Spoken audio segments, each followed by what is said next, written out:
এই মেয়ে, এগুলা কি শুরু করছেন আপনারা? কি শুরু করছেন এগুলা? এখানে বসে থেকে আপনারা ফরমালিন মুক্ত আম বিক্রি করতেছেন, আর আমরা বাজারে আমাদের আম নিয়ে বসে আছি, আমাদের আম বিক্রি হচ্ছে না, আমাদের ব্যবসায় লস হচ্ছে। এগুলা কি শুরু করছেন এগুলা? কি হচ্ছে ভাই?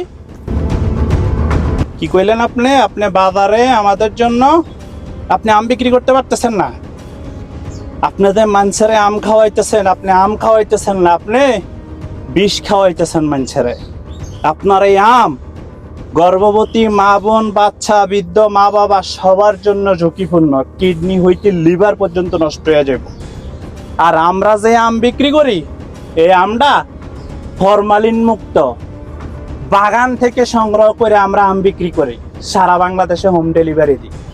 যদি ব্যবসা করেন, করার মতো করেন, ফরমালিন মুক্ত, ভেজাল মুক্ত, কেমিক্যাল মুক্ত আম বিক্রি করেন, মানুষ আপনার থেকে নিবে। আমাদের থেকে যেভাবে নিতেছে মানুষ আপনার থেকে নেবে। ব্যবসা করলে সুন্দরভাবে করেন, আর নাইলে ব্যবসা ছাইড়া দেন।